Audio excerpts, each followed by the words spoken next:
Luke begins his nativity narrative with the Annunciation of the angel Gabriel to Mary and Zacharias. It seems to be very clear that Luke was purposefully trying to place these two stories next to each other so you could see a difference between not only these two individuals, Mary and Zacharias, but also between these stories, both the birth of John the Baptist and the birth of Jesus Christ. Though John's birth is miraculous, he is born of natural means, while Jesus' birth is unnatural and really impossible. The story begins by telling of the angel who comes to both Mary and Zacharias and telling of the foretold child. Both accounts mention the circumcising and naming of the child. Both accounts tell of family, friends, and others who are amazed at the events of the birth of these two individuals. It also speaks that both children grew and waxed strong in the Spirit. However, there is one difference here. It mentions that Jesus was filled with wisdom and the grace of God was upon him.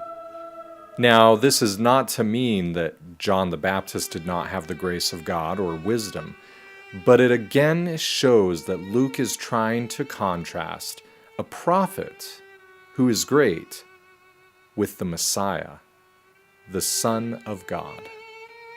Interestingly enough, the story that Luke begins with begins in the temple. Of the 6 stories in Luke 1 and 2, half of them happen in the temple, showing the emphasis that Luke puts upon the temple within his gospel. The first Annunciation by Gabriel comes to Zacharias. Zacharias was a descendant of Aaron and of the course of Abiah. During the reign of King David, there were so many priests, so many descendants of Aaron, that King David decided to divide them up into 24 courses. So Abiah was one of these 24 courses. Each of these courses throughout the year would serve 1 week twice throughout the year, meaning that Zacharias would only have the chance to be in the temple and actually serve for 2 weeks during the entire year. Again, because there were so many priests, each of the specific assignments were drawn by lot. The greatest assignment was to burn the incense before the veil of the temple. This incense was significant because it represented the prayers ascending to heaven before the veil of the temple, and it was the closest place that Zacharias would ever come to the Holy of Holies.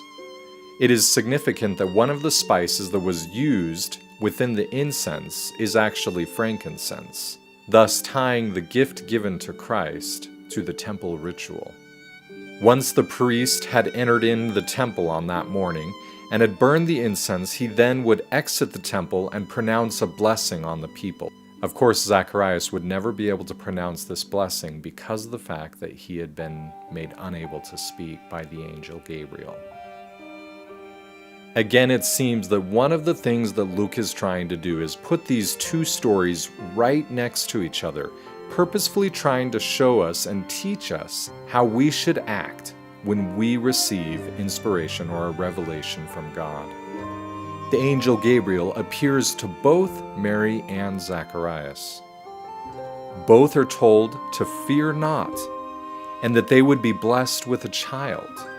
Both Zacharias and Mary ask for a sign or for understanding. The angel then gives both of them a sign. In the case of Zacharias, he is made dumb and possibly even deaf, and Mary is given the sign that she will see Elizabeth with child, even though Elizabeth had been claimed to be barren. So what is the difference? How is it that one is cursed and one is blessed? One of the difference seems to be in one simple word. In Zacharias' account, it reads, "And Zacharias said unto the angel, Whereby shall I know this? For I am an old man, and my wife well stricken in years."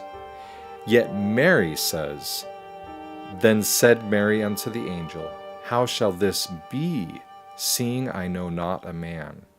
Zacharias is seeking for a sign to know if the angel is really speaking of the truth, while Mary believes, yet is only asking how it will actually happen. One of the other things that differentiates this story is how Mary also responds.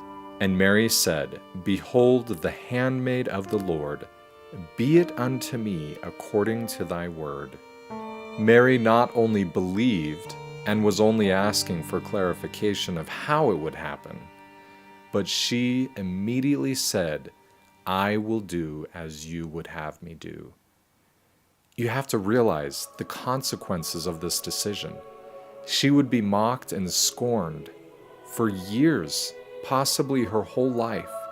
People thinking that she had committed adultery when she really was innocent. And yet she humbly and quickly accepted the will of God. This is a powerful testimony of who Mary was.